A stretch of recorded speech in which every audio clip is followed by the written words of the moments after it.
transactions. So things are improving on that front as well. Bangladesh Bank, although a central bank whose main course is of course in a monetary policy, but we also support the government and we do play a complementary role in a promotional role in terms of making more financial inclusion and then play our part in achieving inclusive growth and we complement with the government. It has been also very supportive of the ICT sector in all spheres. The central bank has come all the way to really support, and we also get the support from the BASIS and other organizations, and we take their support in terms of making regulatory reforms. Bangladesh Bank itself has automated a lot. It has introduced e-commerce, e-banking, mobile banking, and we are using already mobile phones in terms of receiving the remittances. We are developing partnership with NGOs and the banks, and the automatic clearing house is working from the 7th of October. We will be having online credit information bureau in a few weeks' time. We have enterprise resource planning solution is on, and these are all digital. In Bangladesh we have all electronic tenders, electronic recruitment. We don't really use papers in those fronts.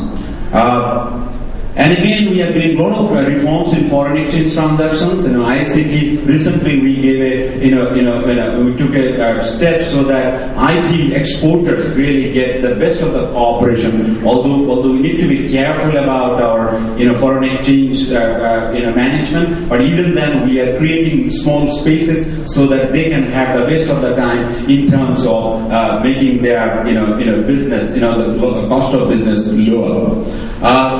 We also have an equity and entrepreneurship fund which we are revamping, and we will be allowing. In fact, we'll be allowing all the IT-related firms to get the advantage of that equity fund. Now we'll be allowing very soon our call centers and also hardware procurement from that equity fund as well. So things are also improving on that front.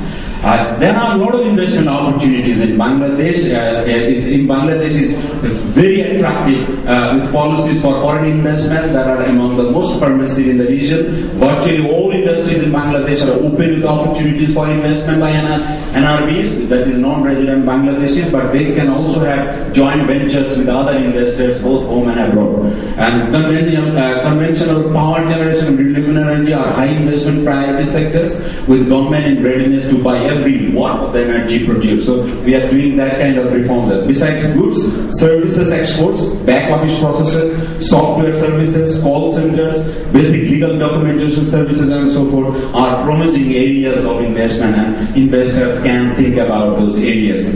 NRBs, indeed, in fact, they know better how these, the import demands and preferential tariff opportunities in their host countries. So, if they can use this knowledge in profitable investment in setting up cost-effective, labor-intensive export manufacturing bases in Bangladesh, producing for markets in host countries and elsewhere, that will be the best option. These units can be solely NRB-owned or joint ventures.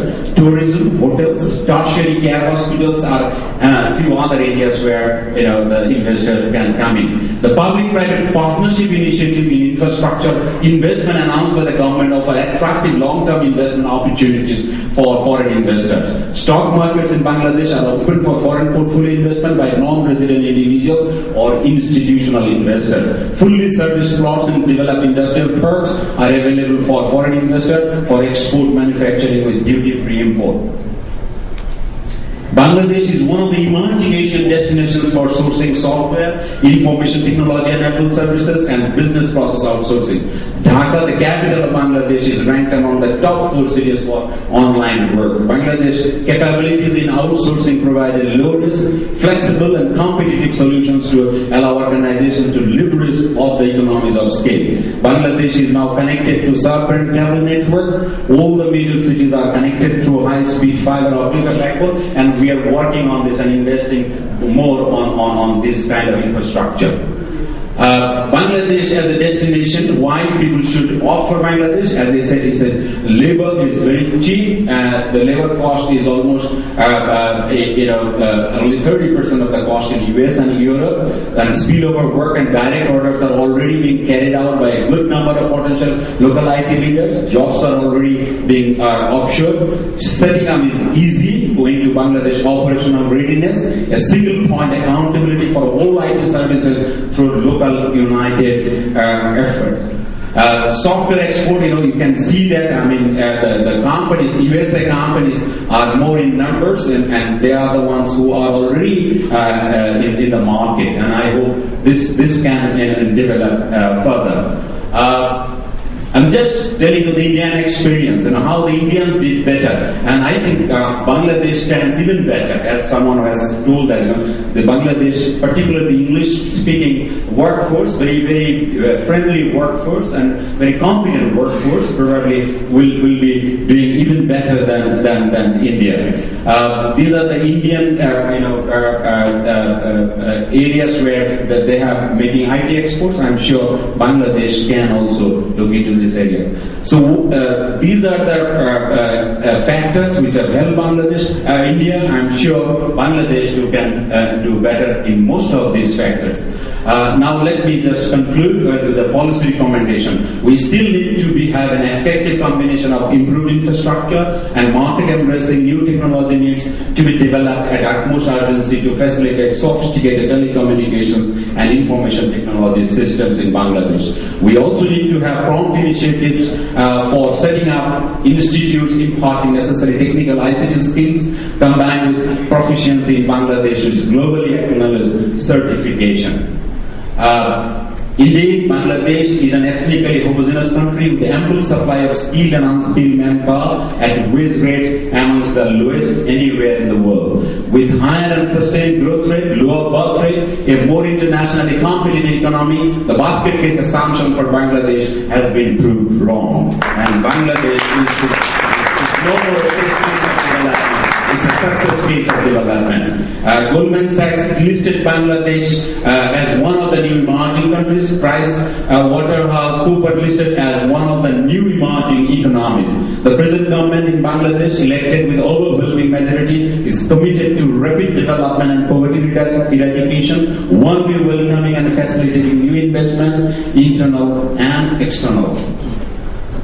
Bangladesh Bank, in its promotional role of financial inclusion, will continue to encourage development of innovative IT platforms and websites that will ease participation of foreign investors into the domestic financial markets. An electronic investment platform providing greater flexibility in account opening, say for example bank account, NITA account, merchant account, BO account and so on, and wider range of information on stock market movements will surely ease foreign investment in Bangladesh, and we are ready to work with you together on that as well. As I said, let me end with a small quote from Tagore. Tagore said, that it's not the lack of money that's the biggest problem. It's the lack of confidence, the trust, the bharasha. That's the problem. And we are sitting all here, our Honorable Finance Minister, Advisor, and myself, we are all here to transmit that confidence. Thank you very much.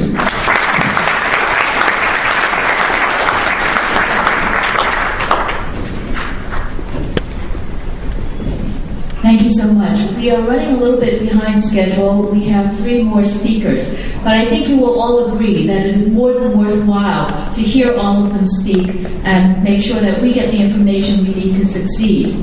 Our next speaker is Mr. Mahbub Saman, who is the president of BASIS and the chair of this session of the U.S.-Bangladesh Technology Summit.